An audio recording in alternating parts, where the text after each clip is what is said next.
Good morning, everybody. I'm having a bit of mic trouble. It's droning. I hope it doesn't spoil the recording. Right, now, this is a study, really has been for me anyway, into the Hermetic wisdom in depth. And it's been a wonderful experience for me just to be able to do this. Like anything else, you only do things when you have to. So nothing fires the mind like having deadlines. Well, that's how I work anyway. So here we have the Western mystery tradition, and at the heart of the Western mysteries is the Hermetica, a collection of ancient manuscripts named after their author, Hermes Trismegistus, or thrice greatest Hermes. The Hermetic wisdom encompassed cosmology, Theosophy. Now I must explain, that's Theosophy with a small t, as opposed to modern Theosophy, which was introduced to the West through Madame Blavatsky with the Masters in the 19th century. But Theosophy per se has always been around, and nothing convinces me more, having done this study, that it is an intrinsic part of everything, this Hermetic wisdom. The Hermetic wisdom is a philosophical knowledge and primal wisdom, and it's said that it dates back to Tot, the Egyptian god of all learning.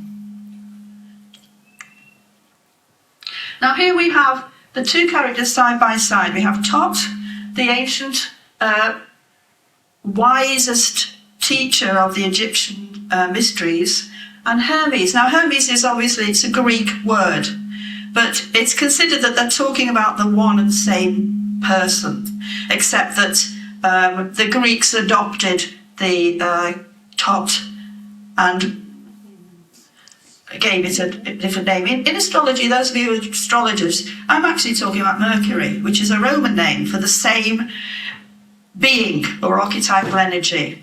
So you do find that some of the terminology are all talking about the same thing in a different way. So, now here we have, again, Tot, the Egyptian, and Plato and Pythagoras. And it's said that they, well, particularly Pythagoras, went and stayed 22 years in Egypt. So you can obviously conclude from that he absorbed the Hermetic wisdom, and anything that he developed after that, particularly his number system and his own school of philosophy and his own pupils, mystery school, that the Egyptian wisdom was an intrinsic part of that. And same with Plato. And there was some controversy in history that it wasn't Egyptian, that Tot wasn't responsible for the Hermetica. But the point is, I always think, does it really matter? We've got the knowledge, we've got the Hermetica, so whoever was the author, it's here. But in actual fact, in a recent discovery, it's a 5,000-year-old pyramid hieroglyphics. It's somewhere called Saqqara, which were only discovered at the end of the last century. And it contains doctrines identical to those in the Hermetica, and have effectively silenced the critics who have claimed in the past that the Hermetic text were Greek origin. And it seems quite clear that most of the dating goes back to the 1st century CE, but it's been translated into Greek. The Greeks went to Egypt, and the knowledge has been contained and written in Greek.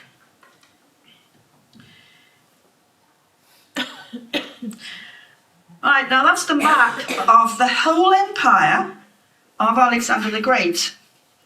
And as you can see, it's vast. And Alexandria was named after him.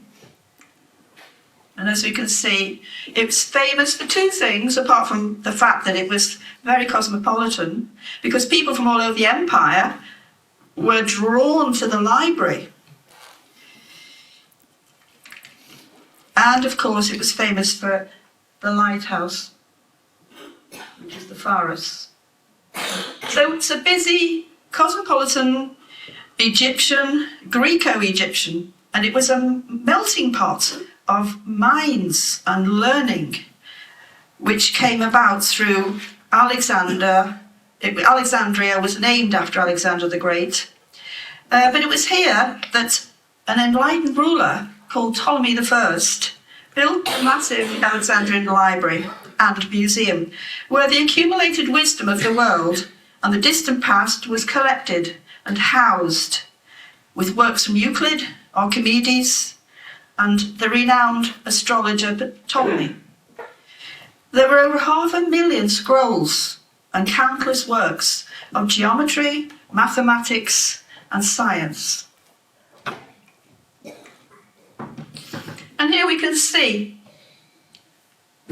all these took place in Alexandria, side by side. Here in Alexandria, the esoteric knowledge from the philosophies of Pythagoras and Plato, the Stoics, the Greek mysteries, Zoroastrianism, Judaism, Christianity, and Buddhism, astrology, alchemy, and the ancient Egyptian religion were all practiced, existing side by side in relative peace, as it should be.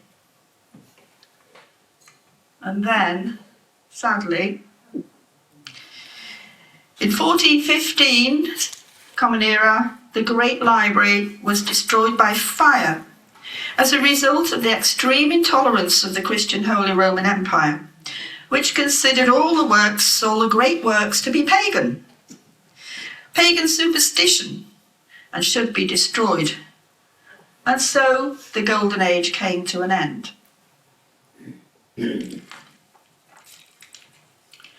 However, the esoteric texts, including the Hermetica, in the Hermetic works, were taken by scholars to the newly emerging Arab culture, where 200 years later, the Muslims had created an empire whose learning and scientific achievements were unsurpassed. The first university was established in Baghdad and called the House of Wisdom. Again, it has the functions of a library, an academy, translation. So it looks as though the centre of learning, because of persecution, moved to the Muslim Empire. The Hermetica became the secret inspiration for the unorthodox religious groups within the Islamic religion, known as Sabians, and also the poets and mystics known as Sufis. The 12th century Sufi philosopher, I do apologise if I don't get this right, Yahya Surawardi, claimed that the sages of the ancient world had preached a single doctrine, which had originally been revealed to Hermes. He revealed that this philosophy had been transmitted through Pythagoras and Plato, and also the Zoroastrian Magi. It had been secretly passed on through a direct line of Sufis, including his master, the Sufi mystic al-Halaji. Tragically, these revelations led to himself and the master being executed for heresy. The gradual intolerance of the orthodox Islamic world led the owners of the Hermetic books to once again travel in search of safety, and the tolerant city-state of Florence was their refuge. In Florence, the Medici family ruled the city, and Cosimo de' Medici, the head of the family, used his enormous wealth to patronise aspiring scholars, and strongly supported and sponsored the arts. He established a new Platonic academy, which profoundly influenced great names like Leonardo da Vinci, Michelangelo, Botticelli, and Raphael, who began painting pictures of the Greco-Roman pagan gods. Venus and Mars, it is said that Botticelli's Venus and Mars was painted at a precise astrological transit. That's that moment in time where the energies are conducive to certain things. As a talisman of occult radiance. I found this interesting because I'd never come across it before. Capable of transporting the viewer to an altered state of spiritual awareness. And they do say that great artists imbue their creation with that part of themselves that we would call soul or beauty. I can only state that when I stood in front of Botticelli's Birth of Venus and Primavera at the Uffizi Gallery in Florence, the energy from the paintings was quite tangible and inspiring, and the effect was both stunning and profound. This experience has stayed with me and is as clear as if it was yesterday. There emerged a new, glorious culture in Florence, which brought the Dark Ages to an end and became known historically as the Renaissance, meaning rebirth. Cosimo had a vast library, including a codex containing Plato's complete works, and continually sent out agents to look for other lost pagan works that might still be awaiting discovery. In 1460, one of these agents came across the lost works of thrice greatest Hermes in Macedonia and brought them back to Florence. The scholars of Florence were still reeling from the discoveries of the ancient, sophisticated civilization which had existed 2,000 years before them. That was through the works of Plato. Cosimo ordered his young Greek scholar, Marsilio Ficino, to stop work on translating Plato and immediately start on the new Egyptian Hermetic text. And this was finally completed a few months before Cosimo died. The translation was printed in 1471 and was known as the Pimander, which was only the first of the Corpus Hermeticum, the most well-known of the Hermetic texts, which was eventually printed decades later in Paris. This Corpus Hermeticum is the most well-known of the Hermetic texts. There's 18 books in all, but one's missing, book 15. It is presented in the form of dialogue between teacher and pupil, and the book addresses a wide variety of topics. Cosmic principles, the nature and order of being, human yearning for the divine, mysticism, magic and astrology, alchemy and medicine.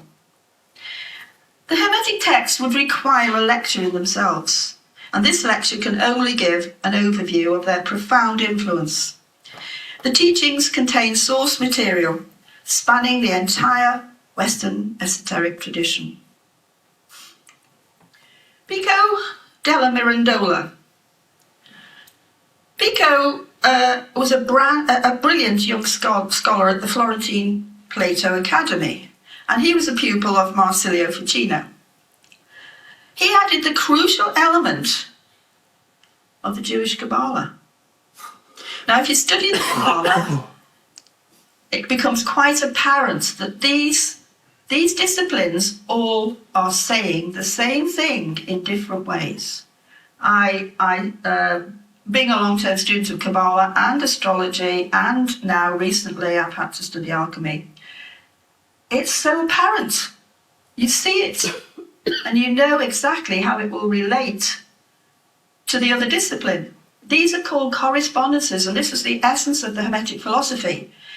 Correspondences, and later I'll explain exactly which principle that was. So, he added the crucial element of Jewish Kabbalah, and Hermeticism was born, entering into union with Christianity, Renaissance humanism, natural magic, and the Kabbalah. As in Alexandria 100 years earlier, the Renaissance viewed science, art, literature, and religion as part of a united whole, to be studied together. Eventually, as has happened in Egypt, and then in the Islamic Empire, this flowering of spiritual essence attracted the forces of opposition and intolerance from the state religion. And with the help of the King of France, the Republic of Florence was crushed. The ripples of its influence, however, had gone out, and within less than 200 years, the Renaissance had conquered Europe. Truth will always out. Once again, the Hermetic knowledge was rescued by the Florentine scholars, known as the Fifth Essence, who disappeared, taking the knowledge, which can never be suppressed, to the rest of Europe.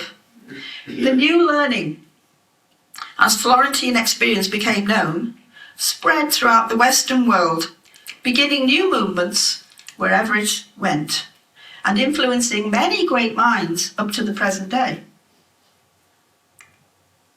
In England, the works of Hermes had a major effect on the circle of influence surrounding Queen Elizabeth I, who were all acquainted with the Hermetic works. So in this lot, we've got Francis Bacon, who was a great statesman. Sir Philip Sidney, Walter Raleigh, Christopher Marlowe, William Shakespeare, and John Dee, an important character in the life of Elizabeth I.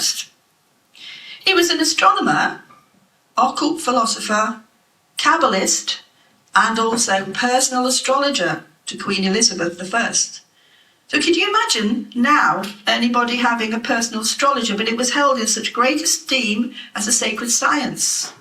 And frankly, it's been devalued, in my estimation, my humble estimation, by astrologers themselves.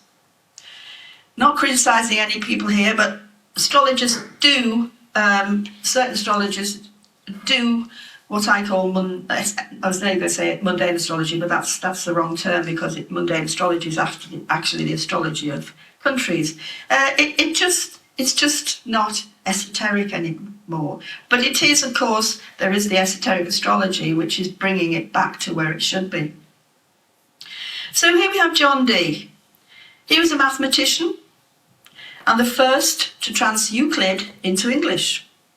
He devoted much of his life to the study of alchemy, divination, and Hermetic philosophy.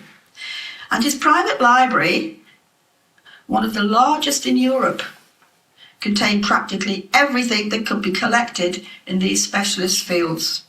He was visited by scholars from all over Europe. He travelled widely throughout the continent and made frequent visits to Prague, where the first detailed commentaries on the Hermetica were being written. Prague, the capital of Bohemia, was another enlightened republic like Florence. And Hermetic scholars, Platonic philosophers, Jewish rabbis, alchemists and scientists from every nation found sanctuary at the court of Rudolph II, who had a passionate interest in the pursuit of esoteric knowledge. Europe was in a state of war between the Protestants and Catholics, but in Bohemia, Hermeticism was thriving. Here, help me out there. Giordano Bruno, inspired by Copernicus, his theory that the sun, not the earth, was the centre of the solar system, which in his day was a heresy. Copernicus got a lot of backlash from the church by saying that, by daring to say that. And he saw it as the dawning of a new age, where the Egyptian religion of Hermes was the root of the Greek mystery schools, the religion of Moses and Judaism, and the birthplace of Christianity. Bruno saw it as the unifying philosophy in which Jews, Christians, Platonic humanists and Muslims could meet and resolve their differences. Sadly, on his return to Italy, he was arrested by the church. He was tortured for 8 years to recant. And when this failed, he was finally burnt at the stake. This is what we do to our great minds. And we still do. The Hermetic influence continued to prevail and remained a strong influence on great scholars and inspired the imaginations of the great minds of history, which gave birth to science by encouraging them to explore the mind of God, seeking to discover how the universe works. So Copernicus, who also studied in Florence in the New Plato Academy, declared that the sun was the centre of the solar system, not the earth. Only 500 years later, we now know that the sun is also spiralling around a greater body, the galaxy. I hope this doesn't freeze my PowerPoint because it has done.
Paracelsus was one of the greatest doctors and nature philosophers of the German Renaissance, and his alchemical and magical insights were directed to medicine. He maintained that the human body and the cosmos should be regarded as mutually reflecting each other. This is the second Hermetic principle of correspondence, as above, so below. As below, so above. His work led to a holistic medicine based on the basis of correspondences between the planets and parts of the body, and medical therapies like homeopathy and spagyric and alchemical medicine still refer to his works to this day.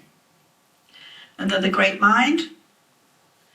I thought this was an interesting piece of information that must have shocked the establishment at the time.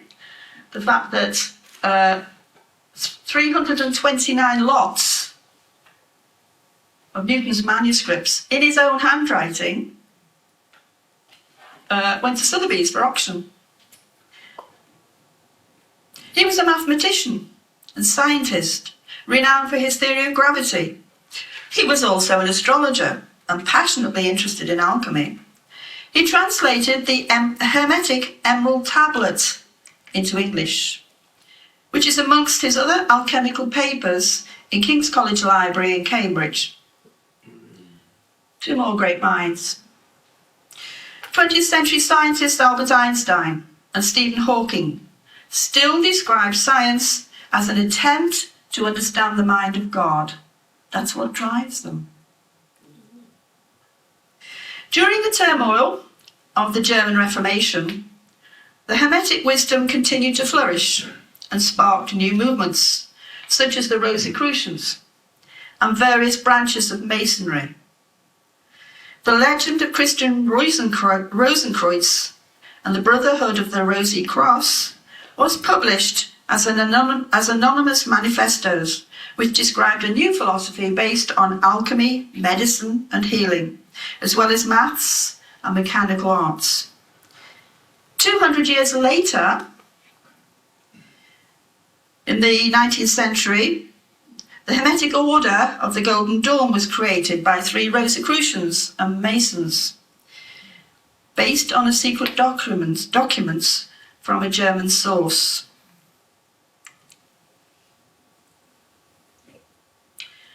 Modern Theosophy. Although introducing Eastern teachings into the West through the communications between the Mahatmas and Helena Blavatsky, there is a strong underlying connection with Hermetic principles, and the secret doctrine contains many references to Hermetic teachings.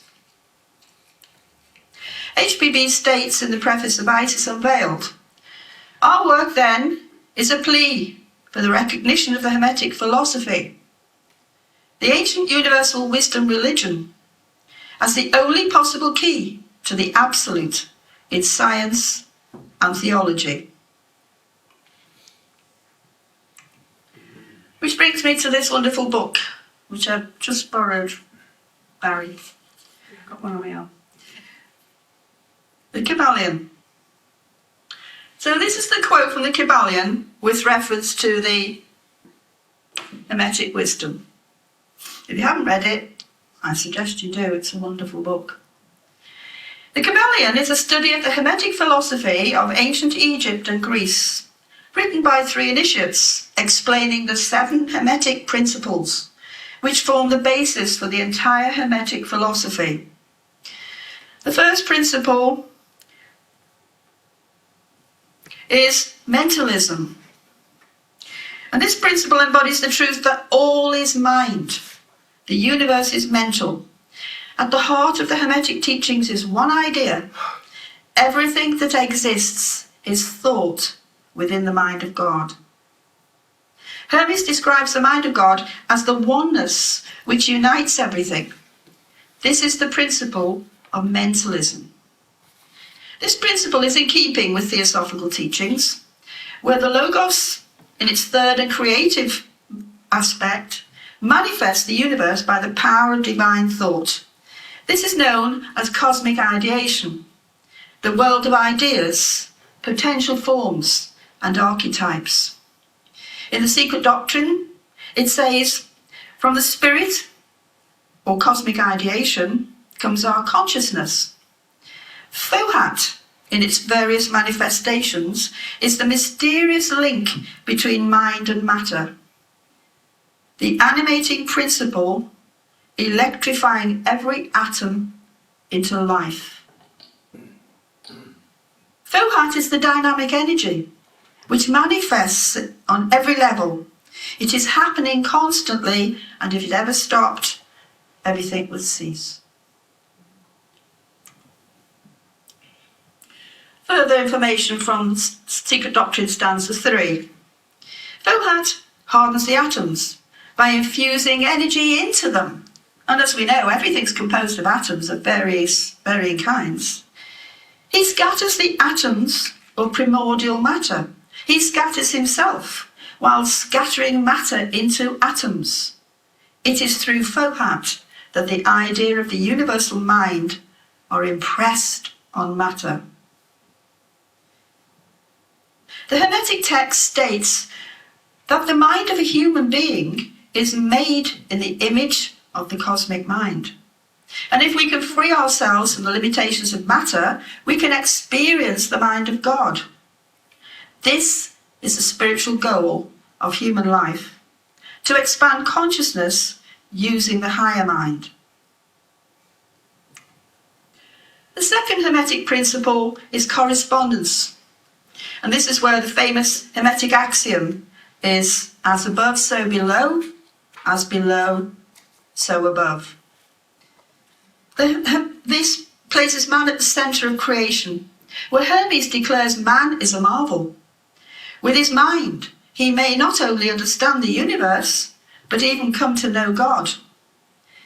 He is not a mortal body, which will live and die. He is an immortal soul, which through the experience of spiritual rebirth may become a God. This principle means that the thoughts and images that we hold in our conscious and subconscious mind will manifest its mirror likeness in our external circumstances. The outer world is a mirror of our inner world. If we hold thoughts of poverty, we will have no money. If we hold thoughts and images of lack of good health, this will manifest within our physical bodies. We create our own world. The thoughts and images we hold in our mind will attract their physical likeness to us in our external circumstances. This law works unceasingly for the good and the bad. Hermeticism considers the divine to be both immanent and transcendent, and within all things in the manifested universe and beyond. It stresses that God is nature. Everything is God, immersed in matter of the different worlds. In the case of the physical world, it's buried so deep that for most people it's not in existence whatsoever. Until we start to open up that precious part deeply buried within ourselves, within every atom of ourselves. The divine spark is within. The interconnection between the above and below indicates that what's happening in the spiritual world has consequences in the material world. Anything that happens here is happening in the causal world, the world where everything is cause and effect. The next principle, the principle of vibration. Nothing rests, everything moves, everything vibrates. And this principle embodies the truth that everything is in motion. You've seen the little atoms, they never stop. And we're composed of them, but we have an illusion that everything's stationary. You saw us going round the galaxy, round the sun, and we don't feel a thing. So it's just a wonder. These are facts which modern science endorses, and which each new scientific discovery tends to verify. And yet this Hermetic principle was established thousands of years ago by the masters of ancient Egypt. And probably before that. Where do you stop? All is energy is the message of the wisdom teachings, and all form is energy vibrating at many different frequencies, which determine their appearance and essential nature. The higher the frequency, the closer to spirit will be the form. I'm just checking the time because I really would like to see the next slide, but I'll take a chance. Marie will shout out.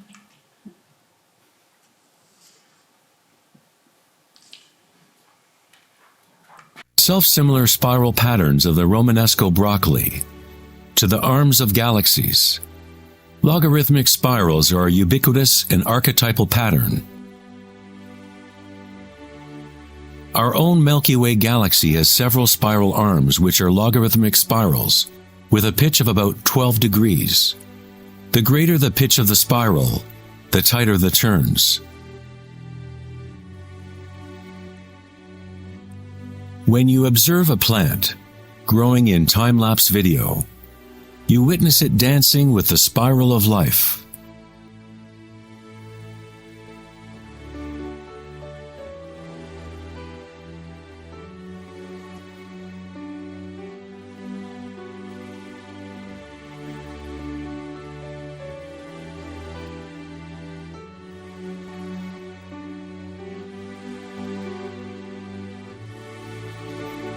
A golden spiral is a logarithmic spiral that grows outward by a factor of the golden ratio.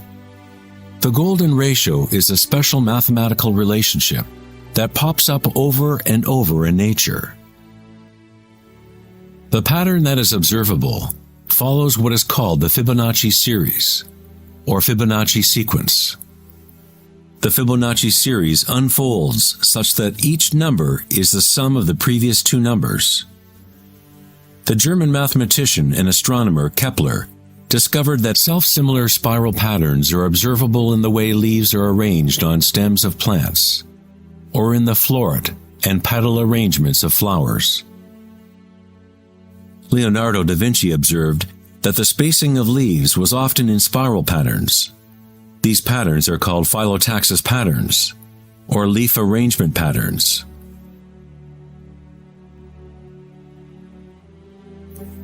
Phyllotaxis arrangements can be seen in self-organizing DNA nucleotides.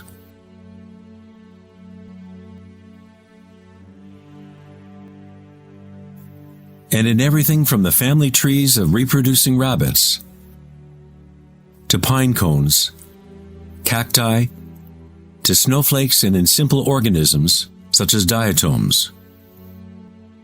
Diatoms are one of the most common types of phytoplankton, single-celled organisms that provide food for countless species throughout the food chain.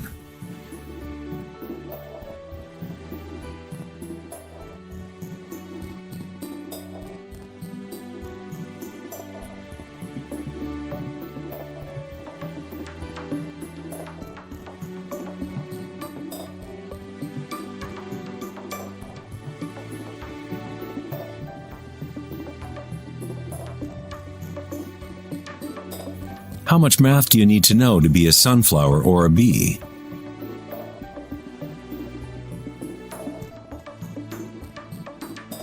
Nature doesn't consult the physics department to grow broccoli. The structuring in nature happens automatically. Scientists in the field of nanotechnology use the term self-assembly to describe the way complexes are formed, such as in the initial hexagonal phase of DNA formation. In nanotechnology engineering, carbon nanotubes are comprised of a similar arrangement of materials. Nature does this type of geometry over and over, effortlessly, automatically, without a calculator. Nature is precise and extremely efficient. So as you see from the Hermetic principle, God is nature. These are natural laws that have been put in place, and everything conforms to them. Self-similar spiral patterns of the Romanesco So the next principle, I'll skip this one because I am short of time. The next principle is polarity. This is the fourth principle. Everything is dual. From that moment of the singularity, duality was created. The two, either side of the pole. And by the means, these are reconciled by the use of the will. And by means of the Hermetic formulas, good and evil are but poles of the same thing. And the Hermeticist understands the art of transmuting evil into good. And this is where the work happens. We work on ourselves. The lower energy, the lower vibrations within us have to be transformed. And they don't just happen because we want them to. We have to work at it day after day after day. And it's a slow process. And so we can go from one polarity, one side of the pole, to synthesize in the middle and to build on changing the vibrations. It's all a wonderful, wonderful thing. And understanding of the principle will enable one to change their own polarity, if they will devote the time and the study to master the art. The next principle is the principle of rhythm. And Hermetic, the quote from the Kabbalion, everything flows out and in, everything has tides, all things rise and fall. The pendulum swing manifests in everything. The measure of the swing to the right is the measure of the swing to the left. And rhythm compensates. And this principle embodies the truth that in everything there is always manifested a measured motion. This is in the affairs of the universe, suns, worlds, men, animals, mind, energy, and matter. This law is manifest in the creation and the destruction of worlds. in the rise and fall of nations, in the life of all things, cycles within cycles. Cause and effect. The sixth Hermetic principle. Every cause has its effect. Every effect has its cause. The Hermeticist understands the art and methods of rising above the ordinary plane of cause and effect. And by mentally rising to a higher plane, they become causes instead of effects. This is clearly in keeping with the law of karma from the Eastern traditions. And we have the seventh and final principle, the principle of gender. Everything has its masculine and feminine principle, and gender manifests on all planes. On the physical plane, the principle manifests as procreation. On the higher planes, it takes higher forms, but the principle is ever the same. No creation, physical, mental, or spiritual, is possible without this principle. It's reflected in the whole of nature and is the basic principle of the atom with its protons and electrons. You cannot make electricity flow if you only have one of those principles. It needs two to make it happen. Now we come to the second part of my lecture. I'm racing a bit now, right? And this is the path of return. Now I will be focusing on this in my study group and looking at it through Kabbalah. And the path of return is very important. It's essential. This is what we're on. We're on the path of return. There are many paths, but the goal is the same in all. And humanity is on a spiritual journey to a state of unity with the divine. This is the great work of humanity. The idea that humankind has fallen away from a previous state in which we were more united with the divine is a common theme in many religions. And the work of the Hermeticist is called to undertake what's called restoration. Not simply regaining the pre-fall state of unity, it is the attainment of something new. And like the prodigal son in the New Testament, return to the Father, bringing the experience and gnosis of the creation. Here we have Hermes Trismegistus, and he's portrayed as the Egyptian forefather of alchemy. Alchemy is such a big thing, and it's not just about transforming metal into gold. That is so not what it's about. In his right hand, he's carrying a globe with a zodiacal band, indicating his astrological knowledge. And with his left hand, he's pointing to the conjunction of the sun and the moon. Theosophically speaking, the moon represents the lunar nature of humanity, which needs to be purified until it becomes infused with the sun, or solar higher self. In alchemy, this is referred to as the sacred marriage of the white queen and the red king.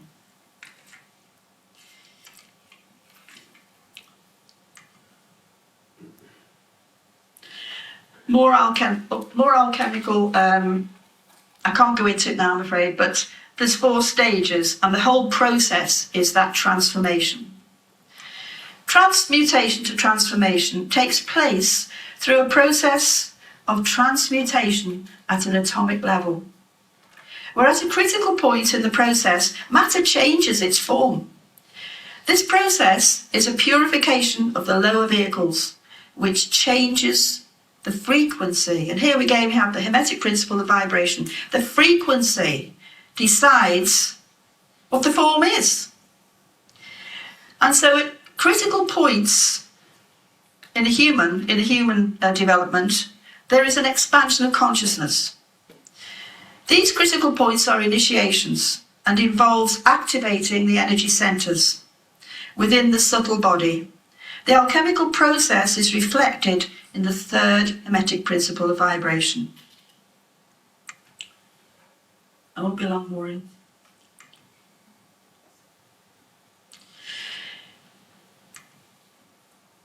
Right, now here we have the Hermetic wand, the caduceus. Is known as the staff of Hermes and appears frequently in alchemy.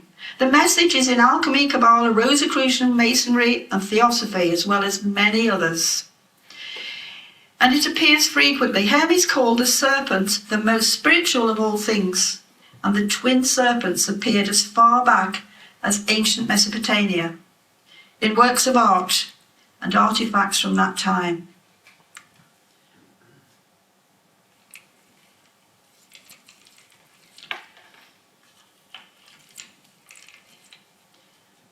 Sorry to rush you.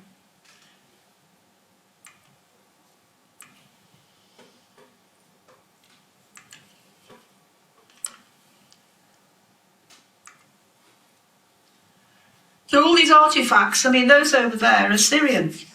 We have the twin serpents in ancient, we have the twin serpents in the DNA.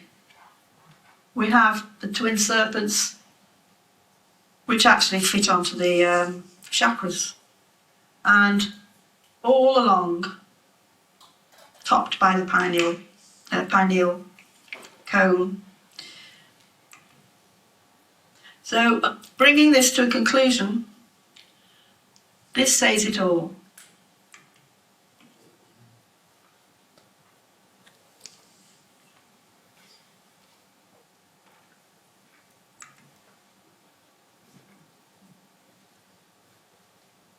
In ancient India, Kundalini is a representation of one's inner energy, which moves in snake-like or helix-like pattern up the spine. In the ancient yogic traditions of India, the inner worlds of people at that time were comparable to those of Hara-centered cultures. To balance the power of the spiral with the stillness of your witnessing consciousness is to align with your full evolutionary potential, to blossom into the unique multifaceted being you were designed to be. Ida, the feminine or moon channel, is connected to the right brain, and Pingala, the masculine or sun channel, connected to the left brain. When these two channels are in balance, energy flows up a third channel, Sushumna, along the center of the spine, energizing the chakras and unlocking one's full evolutionary potential. The word chakra is an ancient Sanskrit word meaning energy wheel. Kundalini is nothing less than the primordial spiral that dances your human life into existence. It is a different order of energy than we normally understand, like a bridge from gross matter to the most subtle energies. You are that bridge. Kundalini is not energy that can be forced by will, effort, and friction. It is analogous to growing a flower. All we can do as good gardeners is prepare the soil in proper conditions and let nature take its course.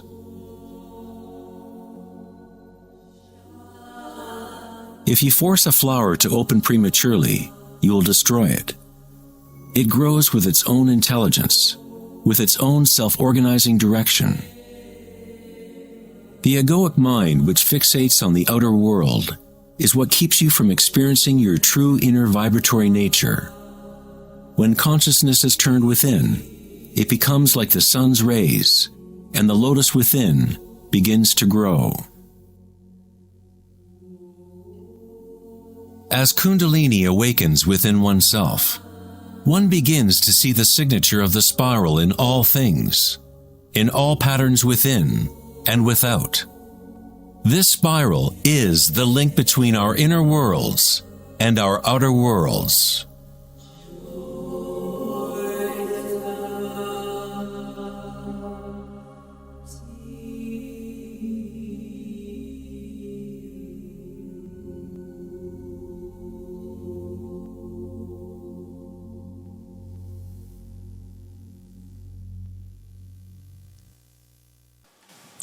And to finish, these are the last words of thrice great Hermes.